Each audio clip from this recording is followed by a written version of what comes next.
social point of view. Without faith, it is impossible to please God, and without faith, it is impossible for you to become great. The distinguishing characteristics of all really great men and women is an unwavering faith.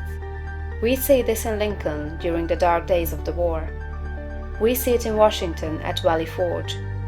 We see it in Livingston, the crippled missionary, threading the mazes of the dark continent, his soul aflame with the determination to let in the light upon the accursed slave trade which his soul abhorred. We see it in Luther and in Francis Willard, in every man and woman who has attained a place on the muster roll of the great ones of the world.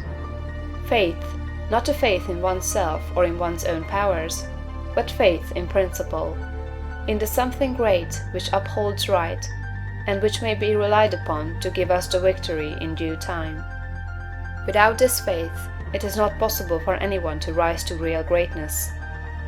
The man who has no faith in principle will always be a small man.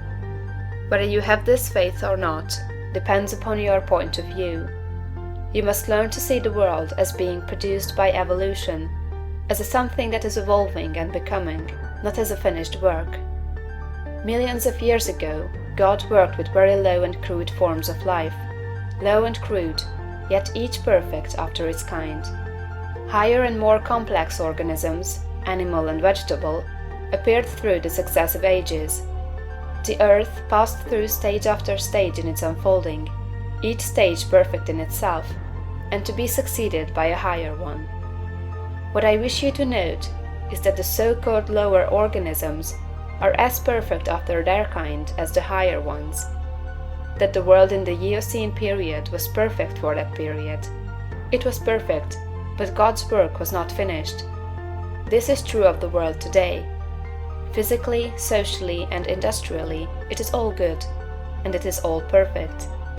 It is not complete anywhere or in any part, but so far as the handiwork of God has gone, it is perfect. This must be your point of view, that the world and all it contains is perfect, though not completed. All's right with the world. That is the great fact. There is nothing wrong with anything. There is nothing wrong with anybody. All the facts of life you must contemplate from this standpoint. There is nothing wrong with nature. Nature is a great advancing present, working beneficently for the happiness of all. All things in nature are good. She has no evil. She is not completed, for creation is still unfinished, but she is going on to give to man even more bountifully than she has given to him in the past.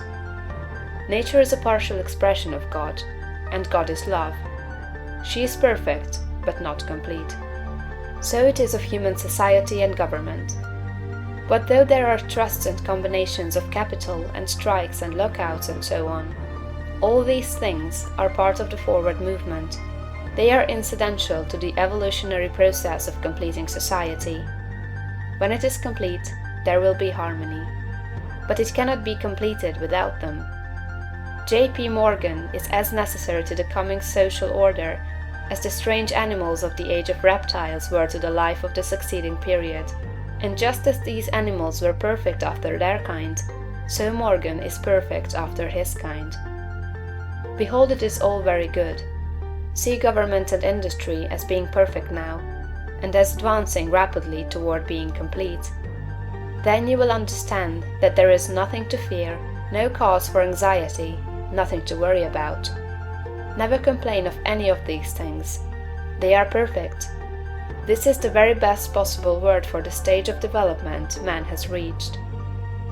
The people make society what it is, and as the people rise above the bestial thought, society will rise above the beastly in its manifestations. But a society which thinks in a bestial way must have saloons and dives. It is perfect after its kind, as the world was in the Eocene period, and very good. All this does not prevent you from working for better things. You can work to complete an unfinished society, instead of to renovate a decaying one. And you can work with a better heart and a more hopeful spirit. It will make an immense difference with your faith and spirit, whether you look upon civilization as a good thing that is becoming better, or as a bad and evil thing that is decaying. One viewpoint gives you an advancing and expanding mind, and the other gives you a descending and decreasing mind. One viewpoint will make you grow greater, and the other will inevitably cause you to grow smaller.